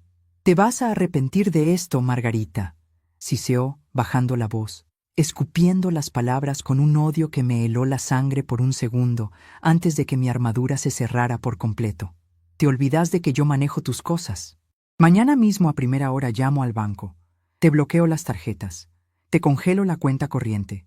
Te voy a declarar insana. Voy a decir que no estás en tus cabales y que estás regalando el patrimonio de la familia. Te vas a quedar sin un peso hasta que me devuelvas el control de esa casa». Sonreí. Una sonrisa triste, pequeña, dibujada en la penumbra de mi living. «Llama al banco si querés, Leandro. Habla con Estela, la gerenta. Seguramente te va a atender con mucha amabilidad para informarte que, desde esta mañana a las 10:30, tu firma fue revocada de absolutamente todas mis cuentas, cajas de ahorro y cajas de seguridad. Ya no figurás como cotitular de nada. Las cerraduras de mi dinero también fueron cambiadas». Un jadeo sordo fue toda su respuesta. «Y respecto a declararme insana», añadí, levantándome del sillón y caminando hacia la ventana para mirar las luces de la ciudad, «te deseo mucha suerte intentando convencer a un juez de que una mujer que acaba de ejecutar un contrato de alquiler perfecto, revocar poderes bancarios sin un solo error administrativo y asegurar su patrimonio, está perdiendo sus facultades».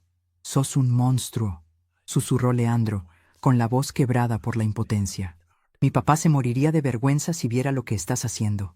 Tu padre me enseñó a poner ladrillos, Leandro. Yo simplemente estoy levantando la pared que él no tuvo el tiempo de terminar. No me vuelvas a llamar para pedirme nada. Buenas noches». Alejé el teléfono de mi rostro y presioné el botón rojo. La llamada terminó. Me quedé de pie frente a la ventana, observando el tráfico de la avenida que corría varios pisos más abajo. Las luces rojas y blancas de los autos formaban ríos continuos en la oscuridad incipiente. Sentí una profunda y extraña ligereza en el pecho. No había culpa. No había remordimiento. Había extirpado un tumor emocional que llevaba décadas drenando mi energía. Durante años había creído que mi valor como madre residía en mi capacidad para amortiguar los golpes que Leandro recibía del mundo. Había actuado como su red de seguridad incondicional, asumiendo que algún día él miraría hacia abajo, vería la red y sentiría gratitud. En cambio, él había mirado la red y había decidido que era un trampolín sobre el cual podía saltar y pisotear sin consecuencias. Fui a la cocina. El reloj marcaba las 6 de la tarde. Lavé el plato hondo de porcelana en el que había comido mi risotto. Lo sequé con el paño de algodón y lo guardé en la alacena. Limpié la mesada de mármol hasta que brilló. Me preparé un té de manzanilla, no porque tuviera el estómago mal, sino porque me gustaba su aroma dulzón y reconfortante. Me senté en la mesa pequeña de la cocina. Abrí un libro de historia antigua que había comprado hacía meses y que nunca tenía tiempo de leer, y me sumergí en la lectura. Las horas pasaron con una lentitud majestuosa. A las 9 de la noche cerré el libro. Me di una ducha de agua bien caliente, dejando que el vapor aflojara la tensión acumulada en mis hombros. Me puse mi camisón de franela y una bata gruesa. Estaba a punto de apagar las luces del living para irme a dormir, cuando el timbre del portero eléctrico rompió el silencio del departamento. El zumbido rasgó la tranquilidad de la noche con una violencia mecánica. Caminé hacia el pasillo. No pregunté quién era. Sabía exactamente quién estaba del otro lado. Había calculado el tiempo de viaje con la misma precisión con la que solía medir las distancias en mis mapas topográficos. 4 horas de viaje desde la costa hasta la ciudad, si venía excediendo el límite de velocidad y sin hacer paradas. Presioné el botón del intercomunicador. Subí, dije, sin esperar respuesta, y apreté el botón que abría la puerta de calle del edificio. Fui hacia la puerta principal de mi departamento. No quité la cadena de seguridad. Simplemente giré el cerrojo doble y abrí la puerta unos 15 centímetros, lo suficiente para que la cadena se tensara, creando una barrera física infranqueable. Me quedé de pie, esperando. Escuché el sonido del ascensor deteniéndose en mi piso. Las puertas metálicas se abrieron con un chirrido y los pasos pesados y arrastrados de Leandro resonaron en el pasillo. Cuando apareció en mi campo de visión, el impacto de su imagen fue casi físico. Parecía haber envejecido 10 años en 4 horas. El sobretodo azul marino que esa misma mañana lucía impecable y costoso, ahora estaba arrugado y manchado de tierra en el dobladillo. Su cabello ralo estaba revuelto, pegado a la frente por el sudor frío del estrés. Tenía los ojos inyectados en sangre y las mandíbulas apretadas. Olía a encierro, a nafta y a frustración destilada. Al ver la puerta entreabierta con la cadena puesta, su rostro se contorsionó en una mueca de incredulidad. «Sacá la cadena, ma», ordenó, con una voz ronca que intentaba sonar autoritaria, pero que temblaba en los bordes. «Abrime. Tenemos que hablar. Podemos hablar desde ahí, Leandro. Te escucho». Él dio un paso hacia adelante, intentando meter la mano por la rendija para empujar la puerta, pero yo apoyé la palma de mi mano contra la madera desde adentro, frenándolo en seco. «No me hagas esto en el pasillo, Margarita. ¿Tenés idea de la humillación que me hiciste pasar hoy?», susurró, mirando nerviosamente hacia las puertas de los vecinos, aterrado de que alguien pudiera salir y verlo en esa situación de vulnerabilidad. Tuve que dar la vuelta con toda la familia de Jimena, mirándome como si fuera un idiota. Tuvimos que volver 4 horas en silencio. Los perros vomitaron en la camioneta. Jimena me dijo que se va a ir a la casa de la madre con Bautista porque no soporta mirarme a la cara. Me destruiste el fin de semana. Me humillaste adelante de todos. Yo no te humillé, Leandro. Te humilló la realidad. Te humilló tu propia mentira. Yo solo retiré la alfombra que usabas para esconder la basura. «¡Es mi casa!», golpeó el marco de la puerta con el puño cerrado, un golpe sordo y desesperado. «Es el único lugar que tengo para escapar de esta ciudad de porquería. No tenías ningún derecho. Tenía todos los derechos, los legales, los morales y los financieros. Y los ejercí». Leandro se apoyó contra la pared del pasillo, dejándose resbalar un poco, derrotado. Se cubrió el rostro con ambas manos. Por un instante, vi al niño de 17 años que había sido obligado a limpiar la casa por su padre. Pero este ya no era un niño. Era un hombre de 42 años que se negaba a aceptar las consecuencias de sus actos. «Me dejaste sin nada, ma. Me sacaste de las cuentas, me sacaste de la casa. ¿Qué querés que haga ahora? ¿Qué querés de mí?». Su tono era ahora el de una víctima, buscando desesperadamente mi compasión, buscando a la madre que le resolvía los problemas. Metí la mano en el bolsillo de mi bata. Saqué un pequeño papel rectangular, doblado al medio con precisión matemática. Lo deslicé por la rendija de la puerta, dejándolo caer al suelo del pasillo, justo frente a la punta de sus zapatos de cuero. Leandro bajó la mirada. Lentamente, se agachó y recogió el papel. Lo desdobló con manos temblorosas. «¿Qué es esto?», preguntó, frunciendo el ceño al leer la dirección impresa. «Es la dirección de un depósito en la zona sur de la ciudad», respondí, mirándolo directamente a los ojos, sin parpadear. «Don Aníbal y yo embalamos todas tus pertenencias personales, el televisor que compraste, tu cafetera y las sábanas de Jimena. Un expreso lo trajo hoy a la mañana. Tus cosas están en el box número 42. El primer mes de alquiler del galpón está pago a mi cargo. A partir del mes que viene, corre por tu cuenta». Leandro miró el papel, luego me miró a mí. La comprensión total de lo que acababa de suceder finalmente aterrizó en sus ojos. No era una rabieta de su madre. No era un enojo pasajero que se solucionaría con un ramo de flores o una disculpa a medias. Era un desalojo absoluto, meticuloso e irreversible de mi vida y de mi patrimonio. «Vos sos una estratega, Margarita», murmuró, casi con asombro, pronunciando mi nombre como si fuera la primera vez que me veía de verdad. «Planeaste todo esto. Calculaste los tiempos, nos dejaste viajar hasta allá solo para cerrarnos la puerta en la cara. Soy cartógrafa, Leandro. Lo corregí, aferrando el borde de la puerta de madera. Me dediqué toda la vida a dibujar límites para que la gente supiera exactamente hasta dónde podía llegar. Tardé demasiado tiempo en dibujar los míos. Leandro abrió la boca para decir algo más, pero no encontró las palabras. La arrogancia se había evaporado, dejando solo el vacío de un hombre que acaba de descubrir que el territorio que creía gobernar nunca le perteneció. Buenas noches, Leandro, y buen viaje. Empujé la puerta hasta cerrarla. El sonido del pestillo metálico encajando en su lugar resonó en el departamento con la firmeza de un sello final. Escuché sus pasos, retrocediendo lentamente por el pasillo, el sonido de las puertas del ascensor abriéndose y cerrándose, y luego el silencio absoluto. Mi casa estaba en orden, mi fortaleza financiera estaba asegurada. El invasor había sido expulsado más allá de las fronteras. Ahora solo restaba esperar a que amaneciera para comenzar a caminar, por primera vez en años, sobre un territorio que era exclusivamente mío. El sol del sábado por la mañana entró por el ventanal de mi living con una claridad distinta. No era una luz diferente a la de cualquier otro fin de semana de otoño en la ciudad, pero sobre las superficies de mi departamento, el reflejo parecía haber perdido una densidad invisible. Me levanté a las 7:30, sin despertador, guiada únicamente por el reloj biológico que durante décadas me había empujado a preparar desayunos ajenos. Caminé descalza por el pasillo, sintiendo la textura de la madera bajo las plantas de mis pies. No había apuro. No había una lista mental de compras que hacer en la verdulería, ni porciones de carne que descongelar, ni sábanas que cambiar en el cuarto de huéspedes por si a Leandro se le ocurría traer a Bautista a pasar la tarde para que Jimena pudiera ir a la peluquería en paz. Fui a la cocina y preparé café. Café de verdad, tostado, intenso, molido por mí misma la noche anterior. Mientras el agua filtraba oscura y fragante en la jarra de vidrio, me apoyé contra la mesada de mármol y contemplé la mesa del comedor.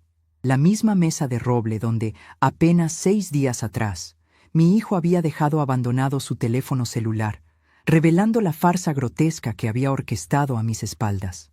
La madera estaba limpia, lustrada, sin una sola mancha de salsa de tomate ni migas esparcidas. Pasé la yema de los dedos por el borde biselado. El silencio del departamento no era el silencio del encierro, como solía decir mi nuera. Era el silencio de un territorio pacificado, de una frontera que finalmente había sido defendida con éxito. Serví el café en mi taza favorita, una pieza de cerámica azul marino que Vicente me había regalado en nuestro primer aniversario, y me senté a beberlo despacio, observando cómo el vapor se arremolinaba y desaparecía en el aire frío de la mañana. Durante 42 años, había sido el pilar invisible que sostenía el peso de las comodidades de mi hijo. Había absorbido sus fracasos, financiado sus caprichos y tolerado sus faltas de respeto bajo la excusa del amor incondicional. Ahora, al retirar ese pilar, la estructura de su arrogancia se había desplomado sobre su propia cabeza. No sentía alegría por su caída, pero tampoco sentía la más mínima punzada de culpa. La cartógrafa había trazado la línea de demarcación, y él había elegido cruzarla, asumiendo que no habría consecuencias. El lunes siguiente, la ciudad retomó su ritmo frenético, pero mi brújula interna apuntaba en una dirección completamente nueva. A las 10 de la mañana, salí de mi departamento abrigada con mi tapado gris y caminé hacia la sucursal del banco. No iba a ver a Estela esta vez. Fui directamente al sector de las cajas de seguridad ubicado en el subsuelo del edificio. El guardia de seguridad, un muchacho joven de uniforme impecable, me saludó con un asentimiento y me guió hasta la bóveda de acero. Tras verificar mi identidad y mi huella digital, ingresé al pasillo estrecho flanqueado por cientos de pequeños cajones metálicos. Introduje mi llave en la caja número 314, la misma de la que Leandro había sido excluido el viernes anterior. El empleado del banco giró su llave maestra y el cajón se deslizó hacia afuera con un siseo pesado. Llevé la caja a uno de los cuartos privados, cerré la puerta y me senté frente a la mesa de fórmica blanca. Levanté la tapa de metal. Adentro, ordenados con una pulcritud obsesiva, estaban los títulos de propiedad, los bonos de ahorro, el reloj de oro que había pertenecido a mi padre y las alianzas de Vicente. Pero yo no había bajado hasta allí por los documentos financieros. Mis manos pasaron por encima de los papeles legales y se detuvieron sobre un estuche rectangular de madera de caoba, pulido por los años y el uso, que descansaba en el fondo. Lo saqué con cuidado y lo apoyé sobre la mesa. El broche de bronce se dio con un chasquido familiar. Al abrirlo, el olor a terciopelo viejo, a grafito y a metal, me golpeó con la fuerza de un recuerdo físico. Allí estaban mis herramientas, los instrumentos que habían definido mi identidad mucho antes de que el mundo decidiera que mi único título válido era el de madre y abuela. El compás de precisión de acero inoxidable, brillante y afilado como el primer día. Los estilógrafos de punta fina, ordenados por grosor. El tiralíneas, la regla de cálculo, el transportador de bronce macizo. Pasé el dedo índice por la rueda dentada del compás, sintiendo el frío del metal contra mi piel. Leandro y Jimena se habían burlado de mi oficio, llamándome anticuada, afirmando que yo no entendía cómo funcionaba el mundo moderno. Ignoraban que el mundo moderno, con toda su tecnología, seguía sentado sobre las líneas rectas, los ángulos y los límites que personas como yo habíamos trazado a mano alzada, asegurando que el caos tuviera un orden. Cerré el estuche de caoba, lo guardé en mi cartera de cuero, devolví la caja de seguridad a su nicho y salí del banco sintiendo que, por primera vez en años, caminaba con el peso correcto sobre mis hombros. El miércoles por la tarde, mientras yo estaba en la cocina limpiando con un paño húmedo mis estilógrafos, el teléfono fijo de la pared sonó. Era un sonido antiguo, un timbrazo largo y sostenido que reconocí de inmediato. Dejé el paño sobre la mesada y descolgué el auricular. La estática de la larga distancia zumbó en mi oído antes de que una voz entusiasta y cargada de energía irrumpiera en la línea. «Margarita querida, ¿cómo anda esa salud?». La voz de doña Elvira resonó con la fuerza de un temporal de viento en la costa. «Buenas tardes, Elvira. Muy bien, por suerte, acomodando algunas cosas en casa. ¿Cómo están las cosas por allá? ¿Mucho frío?». «Frío hace, Margarita, pero el calor que pasamos este fin de semana en el pueblo no se lo puedo explicar con palabras», dijo la panadera, soltando una carcajada franca y resonante. Yo la llamaba para contarle, porque usted sabe que yo no soy de llevar y traer chismes. Pero lo que pasó el viernes a la tarde en la puerta de su casa fue un espectáculo digno de la televisión. Me apoyé contra el marco de la puerta de la cocina, cruzando los tobillos, dispuesta a escuchar el reporte de mi aliada. «Usted se imaginará», continuó Elvira, bajando el tono de voz como si alguien pudiera escucharla a 400 kilómetros de distancia. Yo estaba cerrando la caja de la panadería a eso de las 5, cuando veo pasar la camioneta de su hijo, tocando bocina, y atrás otro auto más, llenos de gente. Dije, «Acá llegan los dueños del mundo». Salí a la vereda con la excusa de barrer las hojas, porque yo sabía por Aníbal que la casa ya estaba ocupada por Mariana y Raúl. «Margarita, usted no sabe la escena. Me imagino que Leandro no se tomó bien la sorpresa», comenté, manteniendo mi tono neutral. «No se la tomó bien, es poco», exclamó Elvira. Yo vi desde la esquina cómo se bajó con ese sobretodo azul, dándose aires de importancia, y empezó a forcejear con la cerradura. Cuando Raúl le abrió la puerta desde adentro, con la ropa de trabajo puesta y un mate en la mano, a su hijo se le cayó la mandíbula al piso. Empezó a los gritos limpios, que le estaban usurpando la casa, que iba a llamar a la policía, que él era el dueño legítimo de todo el balneario poco menos. Hice una pausa, imaginando la escena con precisión milimétrica. «Raúl es un hombre muy paciente», dije. «Un santo, Margarita. Un verdadero santo». Raúl se quedó parado en el marco de la puerta, como un roble, y le mostró el contrato de alquiler por la ventana. Pero la que armó el verdadero escándalo fue su nuera, la de los anteojos negros. Se bajó de la camioneta a los gritos, pateando la arena, diciendo que sus botas se estaban arruinando, que usted era una desquiciada, que los estaban dejando en la calle, y el hermano de ella, el grandote ese que el año pasado me quiso encajar el billete falso, sacó a los perros. Los animales, que estaban nerviosos por el viaje, se empezaron a pelear con el perro callejero que duerme en la plaza. Un desastre, Margarita. Volaban los ladridos, los gritos de la mujer, y su hijo agarrándose la cabeza, apoyado contra el capot de la camioneta. ¿Y qué hicieron al final? Porque yo les sugerí que buscaran un hotel. Pregunté, sabiendo perfectamente que la red del pueblo funcionaba de maneras misteriosas y solidarias. Elvira soltó otra carcajada, esta vez más corta y afilada. Ah, intentaron, Margarita. Claro que intentaron. Leandro se subió a la camioneta haciendo patinar las ruedas y se fue hasta el Hotel Marina, el de don Pascual. Pero resulta que Aníbal ya había pasado a tomar un café con Pascual más temprano, y le había comentado por arriba que la casa suya estaba alquilada anual y que a lo mejor venía gente de la ciudad buscando problemas. Cuando su hijo entró al hotel exigiendo 2 habitaciones para toda su comitiva y encima pretendiendo meter a esos 2 perros inmensos, Pascual lo miró fijo y le dijo que estaba todo ocupado. En pleno mayo, Margarita, el hotel estaba más vacío que una iglesia un lunes a la mañana. Sonreí. La red comunitaria que Leandro había despreciado por considerarla ignorante y pueblerina había funcionado con la precisión de un reloj suizo, cerrando filas para proteger el honor de una de los suyos. ¿Entonces se volvieron ese mismo día?, pregunté. Ese mismo viernes, a las 6:30 de la tarde, agarraron la ruta de vuelta. Se tuvieron que tragar el orgullo, los perros, los parlantes y el asado, y volverse a la ciudad con la cola entre las patas. Acá en el pueblo no se habla de otra cosa. El muchacho que se creía el dueño del balneario, rebotando contra la puerta de su propia madre. Fue justicia divina, Margarita. Y le digo más, pasé hoy a la mañana por la casa. Mariana ya le podó las petunias que estaban secas y Raúl arregló la bisagra del portón que hacía ruido. La casa respira de nuevo. Me alegra mucho escuchar eso, Elvira.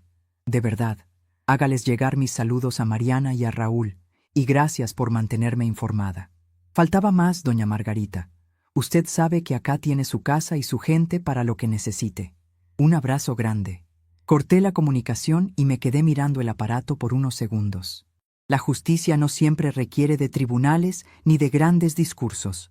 A veces basta con dejar que la arrogancia de los demás colisione de frente contra un muro de ladrillos que ellos mismos se negaron a mantener. El tiempo, a partir de ese momento, comenzó a fluir de una manera diferente. Ya no estaba marcado por los domingos de canelones obligatorios, ni por las llamadas urgentes de Leandro pidiendo que le resolviera un problema bancario, ni por las visitas condescendientes de Jimena. Pasaron las semanas, lentas y apacibles. Y con el paso de los meses, el invierno crudo dejó su lugar a una primavera vibrante. Era mediados de noviembre.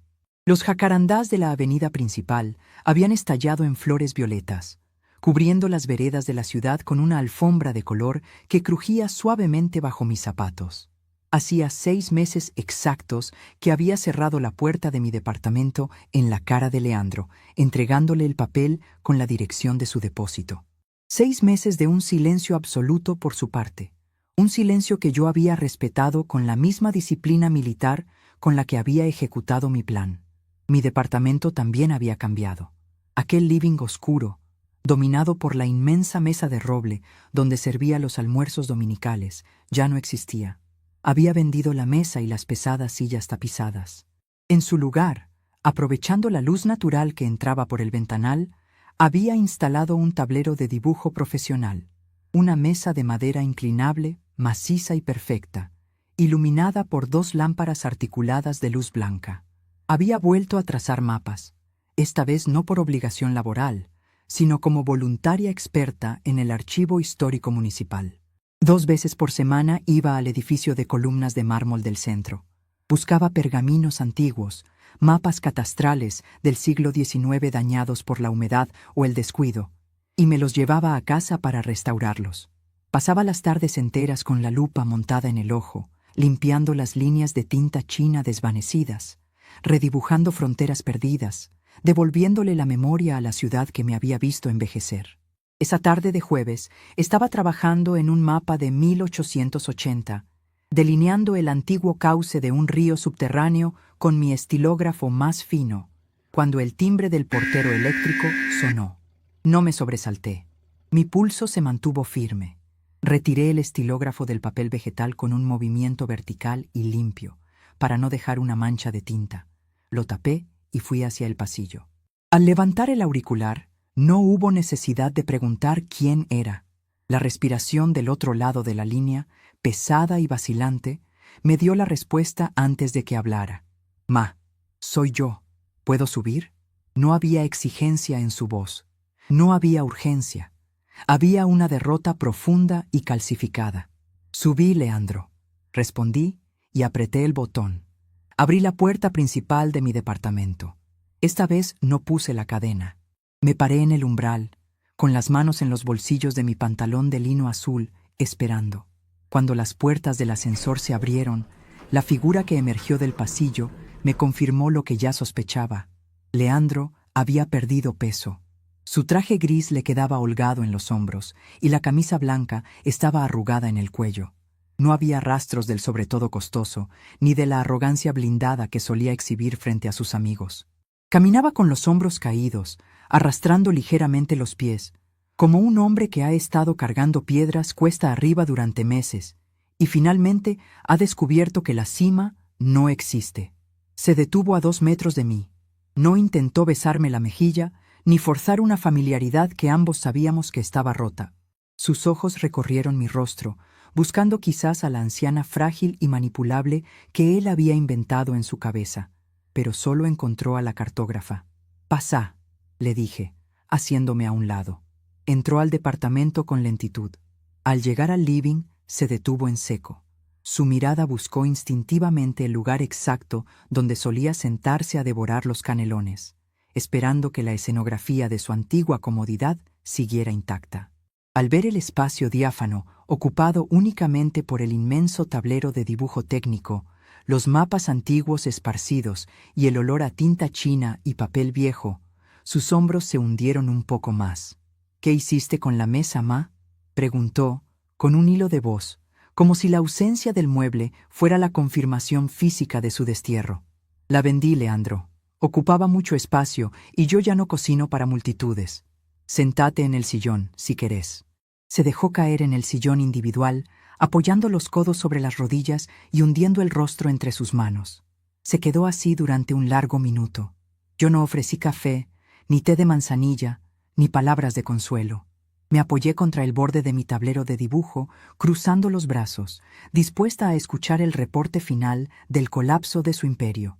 «Jimena se fue», dijo finalmente, sin levantar la vista. «Se llevó a Bauti a la casa de la madre hace 3 meses. Me pidió el divorcio. No mostré sorpresa. Las estructuras construidas sobre el egoísmo de los demás suelen derrumbarse apenas se corta el suministro de recursos gratuitos. Lo lamento por Bautista», respondí, con sinceridad fría. «Los divorcios nunca son fáciles para los chicos». «No es solo el divorcio, ma», continuó Leandro, levantando por fin la cabeza. Sus ojos estaban enrojecidos. «Es todo. Sin la tarjeta de crédito tuya que usábamos para los gastos fijos del departamento, no pude sostener el nivel de vida. Jimena no soporta tener que ajustarse el cinturón. Me recriminó todos los días lo de la casa de la costa. Me dijo que yo era un inútil, que no sabía manejar ni a mi propia madre. Y para colmo, cuando ella se fue, su hermano Federico me pidió quedarse unos días en el departamento porque se peleó con la novia. Hace un mes que está instalado ahí. No paga nada, ensucia todo. Y Jimena me amenazó con que si lo echo, me va a complicar las visitas con el nene». La simetría de la situación era poética y brutal. El hombre que había planeado invadir mi territorio con sus perros, sus parlantes y sus parásitos, ahora era un rehén en su propio departamento, invadido por la misma gente a la que él había intentado impresionar a mis expensas. Estaba probando, en carne propia, el sabor metálico de la falta de límites. «Es una situación complicada», dije, manteniendo el tono neutro. «Vas a tener que contratar a un buen abogado para resolver lo de Federico y organizar el régimen de visitas». Leandro tragó saliva, pasándose una mano temblorosa por el pelo. «Para eso vine, ma», susurró, mirándome con una vulnerabilidad que me habría roto el corazón 5 años atrás, pero que ahora solo me generaba una leve piedad antropológica. «No tengo plata para un abogado. El sueldo de la agencia no me alcanza ni para pagar las expensas atrasadas. Estoy tapado de deudas. Necesito que me ayudes. Necesito que me des un adelanto de la herencia, o que vendas la casa de la costa. Los inquilinos se pueden ir. Les pagamos una indemnización y la vendemos. Con esa plata yo me acomodo, me compro algo más chico, pago los juicios. Dejé caer los brazos a los costados de mi cuerpo. Me separé del tablero de dibujo y caminé lentamente hacia él. Me detuve a 1 metro de distancia, mirándolo desde arriba. Leandro levantó el rostro, esperando el rescate, esperando que la red de seguridad volviera a aparecer mágicamente bajo sus pies. La casa de la costa no se vende, Leandro. Mariana y Raúl tienen un contrato firmado que voy a renovar todas las veces que sea necesario. Y respecto a mis cuentas bancarias, el dinero que hay ahí es el fruto de mis 35 años de trabajo y del esfuerzo de tu padre. Es mi jubilación y mi seguro para la vejez. No soy un banco, no soy una financiera, y sobre todo, no soy un salvavidas para ahogamientos que vos mismo provocaste. Ma, soy tu hijo, suplicó, con la voz quebrada, y yo soy tu madre. Por eso mismo, mi trabajo de criarte terminó hace mucho tiempo. Te di educación, te di un techo, te di oportunidades. Lo que hagas con tu vida, con tu matrimonio y con tus amistades a los 42 años, es de tu absoluta y exclusiva responsabilidad. El territorio que pisás ahora, Leandro, lo construiste vos solo. Vas a tener que aprender a caminar por él sin pedirme que te allane el camino. Leandro me miró durante un largo rato. Vi cómo la última chispa de esperanza infantil se extinguía en el fondo de sus ojos, reemplazada por la cruda y pesada aceptación de la adultez. Entendió, finalmente y sin lugar a dudas, que la frontera que yo había trazado era infranqueable. La vieja inofensiva estaba muerta. La estratega no iba a ceder ni 1 milímetro de terreno.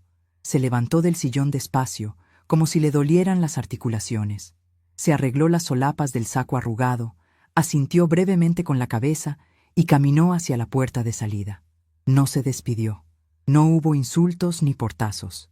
Solo el sonido suave de la cerradura cerrándose a sus espaldas, dejándome nuevamente sola en mi refugio.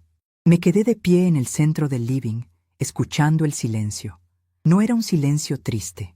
Era un silencio profundo, respirable, lleno de posibilidades. Fui a la cocina, puse a calentar agua y me preparé una taza de té negro, fuerte y amargo. Regresé al living y me senté en la banqueta alta, frente al tablero de dibujo. Afuera, la tarde empezaba a caer, tiñendo el cielo de la ciudad de un naranja cobrizo espectacular. Encendí la lámpara articulada, que arrojó un círculo perfecto de luz blanca sobre el papel vegetal centenario. Tomé mi compás de acero. Ajusté la rueda dentada con precisión meticulosa, calculando la escala exacta de la antigua costa que estaba restaurando. Apoyé la aguja de metal sobre el papel, asegurando el centro, y giré la muñeca con un movimiento fluido, elegante y continuo. La mina de grafito trazó una curva perfecta, un arco impecable que delimitaba el borde exacto donde terminaba el continente y empezaba el mar. Una frontera clara, inamovible, que nadie podría borrar jamás. Di un sorbo a mi té, sonriendo en la penumbra de mi reino recuperado, sabiendo que, por el resto de mis días, yo sería la única dueña de mis propios mapas.